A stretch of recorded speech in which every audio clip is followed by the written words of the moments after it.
So now we are going to learn the second unit in the history, that is the extension of British rule. As you all know, we had finished the topic, that is advent of Europeans to India. So the next unit we are going to learn, that is the extension of the British rule. What's the meaning of extension? So here the extension is elaborating, like extension they use from, for example, from Bangalore. For example, if you have think like Britishers used to sit in a Bangalore, so while sitting in a Bangalore they are going to control all over Karnataka. So like that only extension, they are going to build their rule all over India. So in this unit you are going to learn Anglo-Maratha War.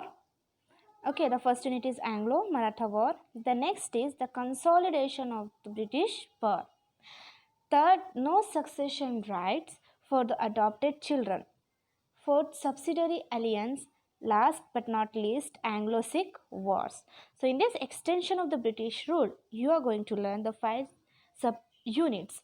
That is Anglo-Maratha wars, the consolidation of the British power, no succession rights for the adopted children, subsidiary alliance, and Anglo-Sikh war. Okay, so let's move on to the topic. Through Carnatic wars, the English had made other European countries, so the English has made other European countries not to challenge them in India. They gained complete political control over Bengal through Plassey and Buxar battles. So in these two paras, before starting this, you should be clear in Carnatic wars. There are 3 Carnatic wars, right? And then the battle of Plassey and the battle of Buxar. What and all happened, who went and what and all they did. Okay. Now next. In 1765, they had gained control most of the eastern part of the India. Since the Maratha and Mysore states were dominant in southern and western part of India, the hold of British was restricted to Bengal and Bombay region only. So here in 1765, they had gained control. They refers to British. They had controlled the eastern part of India. Okay, so eastern part of India. Then since the Marathas and Mysore states were dominant in southern and western part of India. Southern and western part of India. You can see here. Now, the hold of British was restricted to Bengal to Bombay. Bengal to Bombay regions only.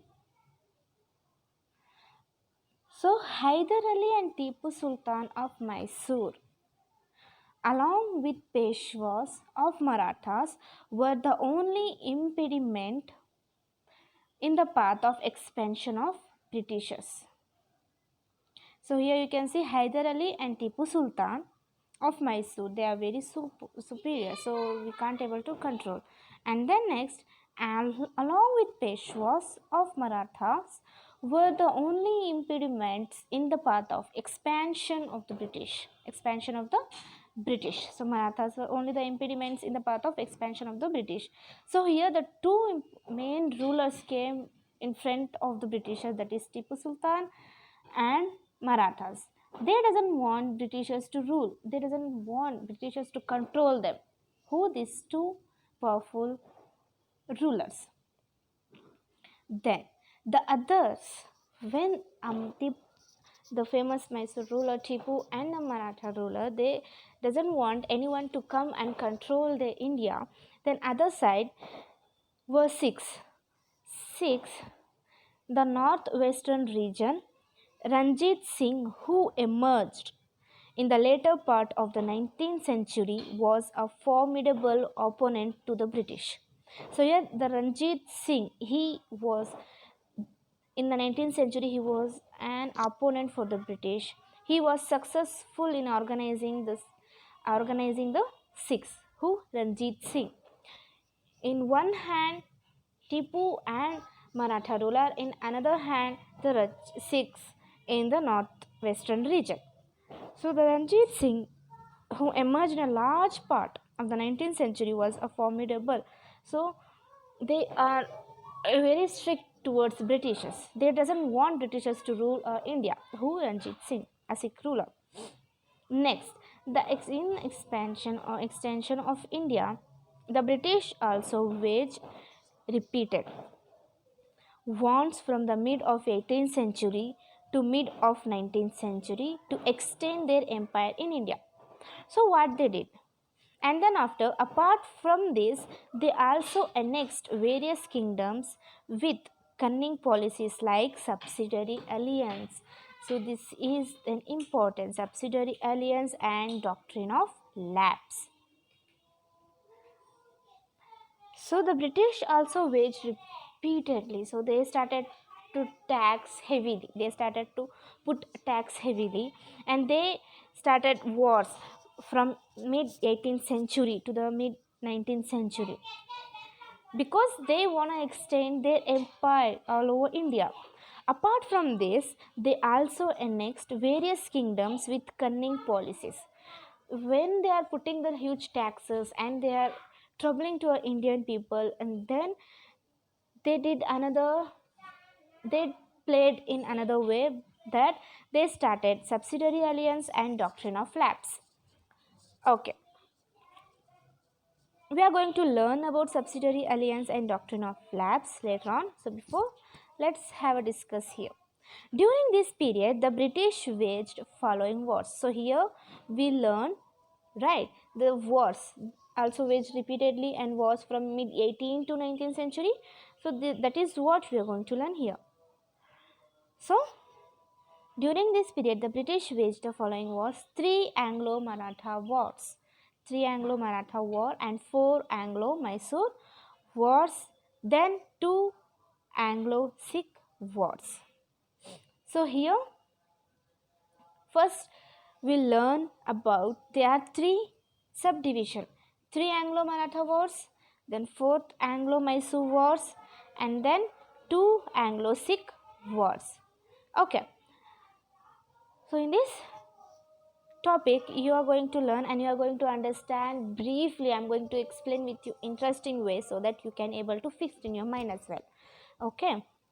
And after this, don't worry, I'm going to make a video in a YouTube by using cartoon animation so that pictures will fix in your mind and you can able to remember till you in your future as well. Okay. So first we learn about the 3 Anglo-Maratha war.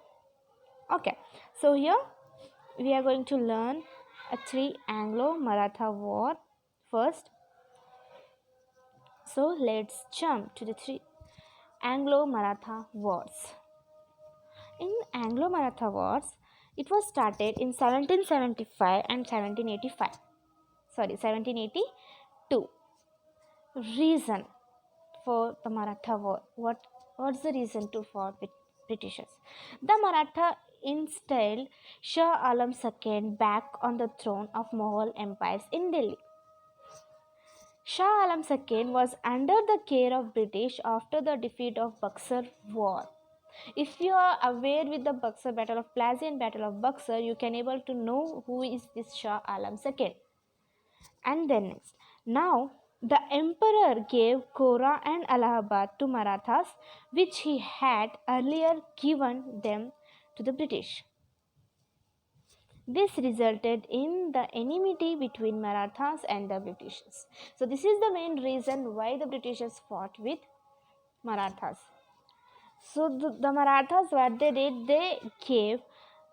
So here Maratha installed Shah Alam II back to on the throne. So they sent Shah Alam II back to the throne.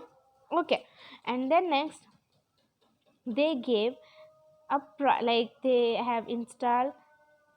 So they under the care of British after the defeat of Buxar, right? Shah Alam II was under the care of Britishers, and now the emperor gave. Who emperor refers to here? Marathas. So they gave Kora and Allahabad, which he had earlier given them to the Britishers.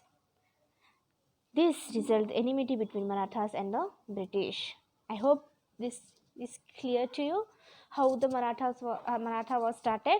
because of Shah Alam used to under the control of Britishers, but when he rescued from the Britishers, Marathas gave back his provinces, that is Skora and Allahabad.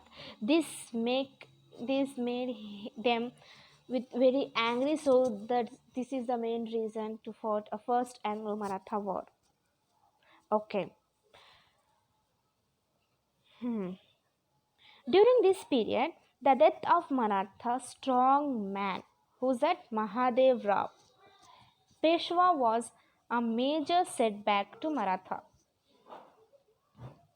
Okay, so after the death of Maratha strongman Mahadev Rao, Peshwa was a major setback to Maratha.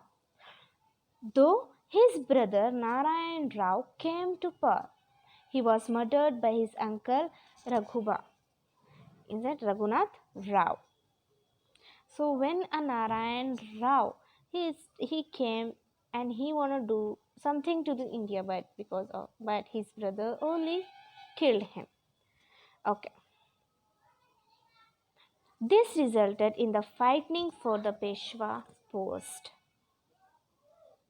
So this resulted in the fighting of Peshwa post. First Anglo-Maratha War. The Maratha Federation brought Mahadev Rao II of Narayan Rao to the post of Peshwa. Upset with this development, Raghuba approached the British for support. So when Maratha Federation brought Mahadev Rao II of Narayan Rao to the post of Peshwa. So when here you can see like Madhav Rao II of Narayan Rao to the post of Peshwa, this made upset to the Raghuba. So he became very upset and he went to ask help to the Britishers. The Britishers thought of exploiting this situation in their favor. And then the long war was waged from 1775 to 1782 between the Marathas and the British. Initially, though Marathas gained upper hand and effects, so this is the reason why they fought and what and all they did. So here you may see the characters. Okay, I know it's very difficult to remember the names, but try to understand and try to fix that names in your mind by remembering your cousin names and all. This is a simple trick that I used to do this. Okay, now come to the effects. Later they had to lose Allahabad to the British. See, and then the Marathas Federation unable to sustain the war with the British finally entered Salbai Agreement and ended the war. So the first Anglo-Maratha war ended with the agreement of Salbai Agreement. Mahadev Rao II was named as the Peshwa. Mahadev Rao II was named as the Peshwa. Now we'll jump to the Lord Wellesley and the subsidiary alliance. How can you able to remember this? Either it's a Lord Wellesley or subsidiary alliance. How? No, it's difficult. It may be a difficult for you, but no, don't, not that much tricky actually. So here Lord Wellesley, well L. So here I am going to make, see here well is there, right? L.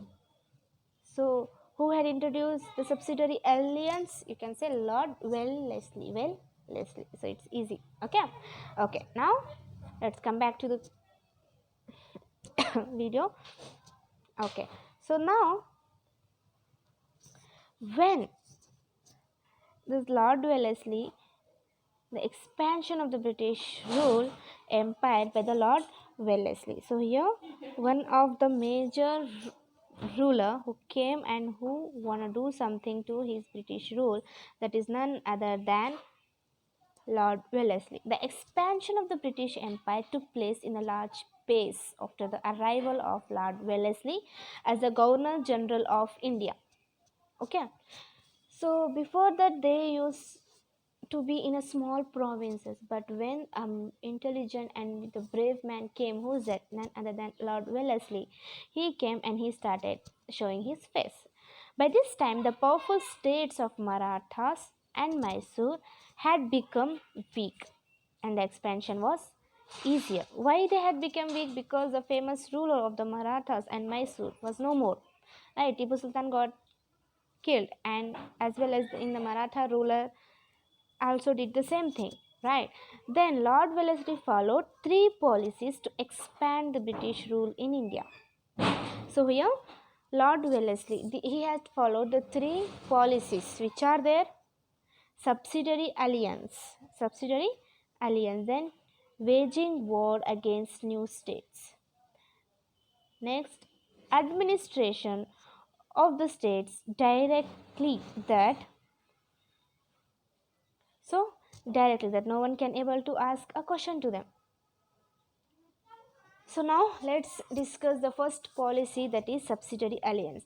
So Lord Wellesley brought this policy into effect in 1798 in order to bring the Indian states under control. Okay, what's the subsidiary alliance actually? This was basically a military protection agreement between East India Company and the Indian states. Okay, so this is like an agreement to do that. So the condition of the subsidiary alliance is the Indian kings had to keep the British army in his kingdom. So if you remember, I said this before itself, the Indian king had to keep one army soldier in front of his kingdom or in front of his palace. Whatever a king is going to decide, either he wanna do some function or he wanna do a war with a neighboring states, so they have to inform. But no one is going to agree, because if someone came to a home, if someone come to a home and he will say, see, I am going to stand here, whatever you are going to discuss, you are supposed to tell to me. Will you agree that? No, obviously. So here that's the same thing, it's happened over here itself. The condition of the subsidiary alliance. See the conditions. The concerned state had to bear the expenses of the army and the wages of soldiers, and also had to give certain revenue land as well. So the condition is the state has to give expenses the army and wages of soldiers, and also had to give certain revenue land as land also they have to give. And then the next, the king has to have a British resident in his court. So then the next is the king has to have a British resident in his court. That's what I told you. Here you can see that. Then fourth condition, the king could not appoint any other European without permission of the British. So either a king, if he wanna invite, if he wanna say something to the Europeans, they doesn't have right without the permission of the Britishers. The condition of the subsidiary alliance. And then the next, okay, so we have discussed the conditions of the subsidiary alliance, right? So in return of all this service, the company would offer protection to the state from any internal or external aggression. So by these conditions, what the Britishers will do? They will guide and they will support internal and external aggression. Whatever they will be have a problem, they will get a support from the Britishers. So this is the conditions. So I hope you are going to understand and you know the things. So effects in a sense, results. So condition and what and all the outcome that came. So then next, the British could place Indian state under their control through this policy. So this policy's effect is everyone is under the control of British. Either they say yes or no. Then next, the maintenance of army became easy. Why? Because everyone was under the control of Britishers, so it's easy to them as well. Then the Indian states were subjected severe economic exploitation. Because of that, they have to give a lot of revenue to the Britishers. By giving that revenue, by giving the land, Indians started facing the economic problem. Then the Hyderabad state, okay, was the first state to enter this agreement, which was the first state to enter this agreement, subsidiary alliance agreement. That's Hyderabad. Okay. Then effects of subsidiary alliance later. After Hyderabad, it went to the Mysore, Awadh, Tanjore, Maratha, Pune, Birar, Arcot, Gwalior. Other states entered this agreement. So first it starts from Hyderabad, then it's moved from Mysore, Awadh, Tanjore, Gwalior, and other states. Okay. So then next.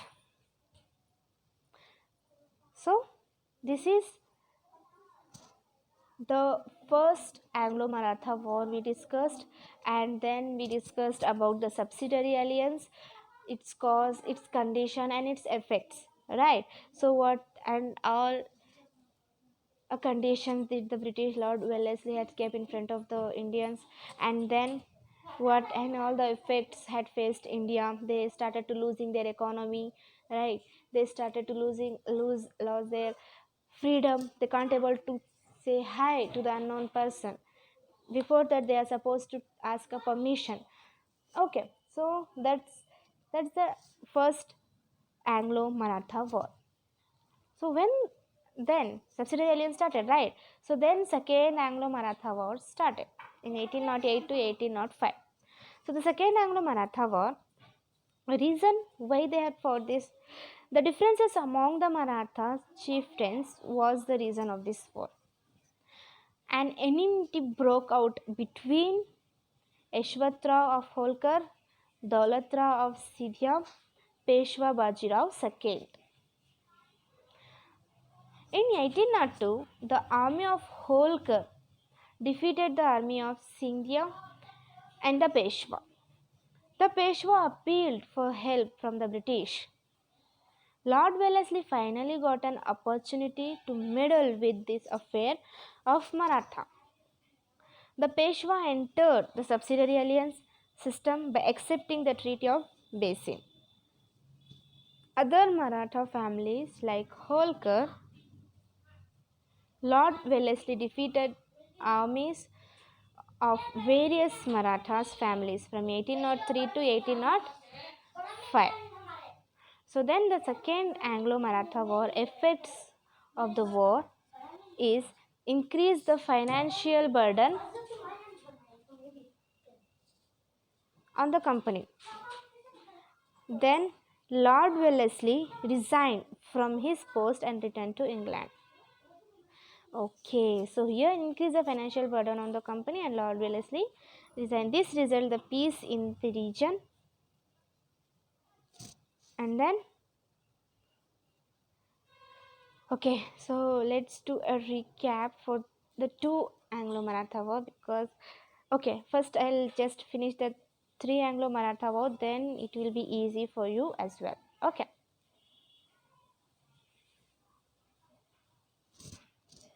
Third Anglo-Maratha War. It was started in 1817 and 1818. It ended on 1818. Okay. The Third Anglo-Maratha War. The reason for the Maratha War. The Maratha families tried their best to protect their independence and honor.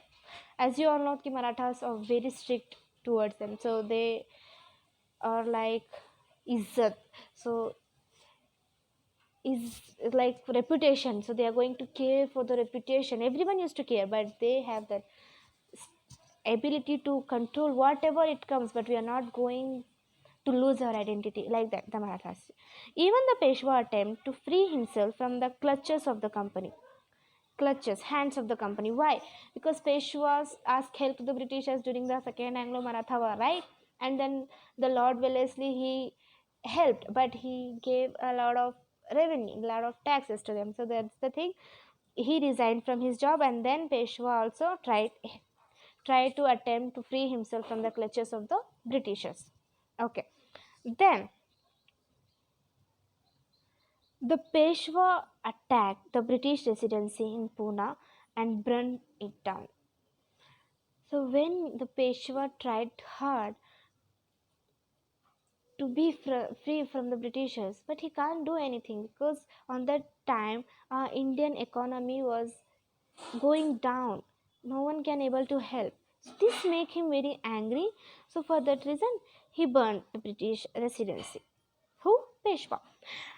Appa Sahib of Nagpur and Malhar Rao Holkar rebelled against the British and were suppressed ruthlessly.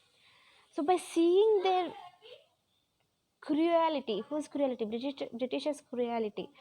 So the two Appa Sahib and Malhar Rao started rebelling.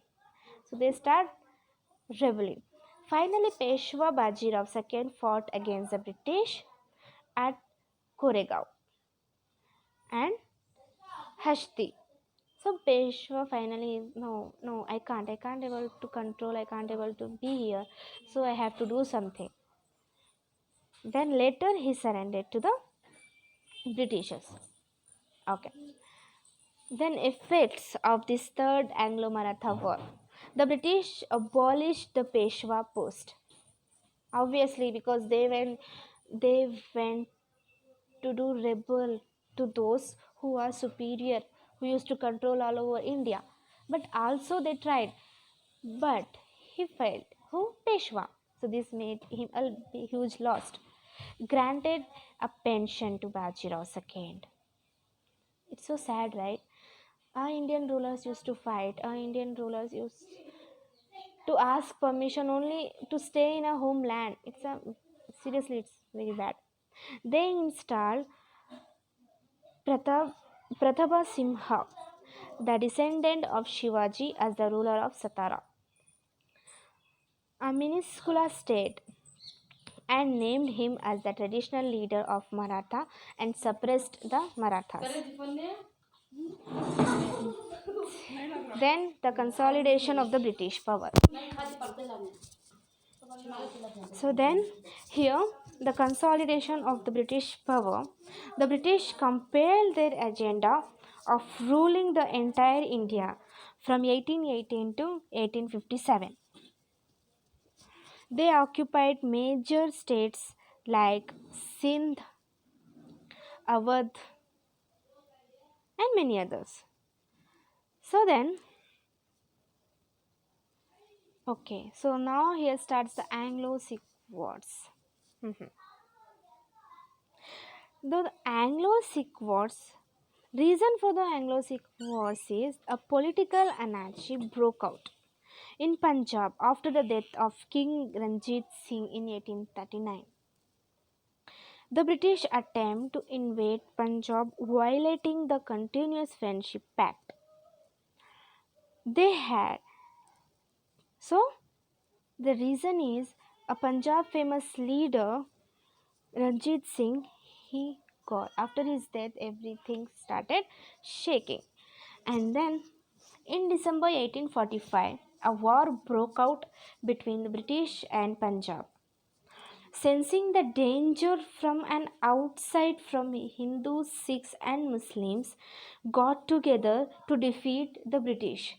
So this is a best way, right? Before coming to the Britishers only, if our Indian people before, so if they came to each other, if they started fighting with, so then I don't think Britishers used to rule our India. Because of our stupidity only the Britishers came, right? So here at the end they get to know, see, Britishers are not here for the sake of ourselves. They are here to do something, to do uh, to stop our monopoly. They are trying to increase their wages, not our wages. They get to know, last but not least, but they get to know this one. Finally, they had to accept defeat due to few traitor leaders. So then the effects of the Sikh wars is Sikhs are losers in battle. They signed a humiliating Lahore Agreement in 1846 and with the British resident became the de facto ruler of Punjab. Like this, Punjab became the dependent state of East India Company. So they tried a lot, but if there is not a best ruler, we can't able to do. For example, if in your home, if your father only is going to take a best decision, right? If you take a decision, at last it's going to be a ruin, it's going to be false. So like that only, if there is a best ruler, then only we can able to conquer. But here, there is no best ruler. For that reason, they lost this war, and they signed the Treaty of Humiliating Lahore Agreement in 1846, with the British resident became de facto ruler of Punjab. Then next, merge of Punjab in British Empire. The Sikh opposed the attempts by the British to rule Punjab directly.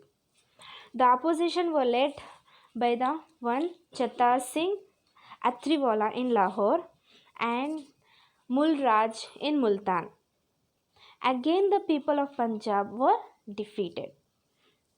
Finally, Lord Wellesley merged the state of Punjab with the British Empire. So, how did the Punjab merge? How did a British rulers can put that state to their own province? Which state? Punjab. By this only, the opposition were led by Chattar Singh Aterwala in Lahore, Mulraj in Multan. But against the people of Punjab were defeated. Again, the people of Punjab were defeated. Why? I told you.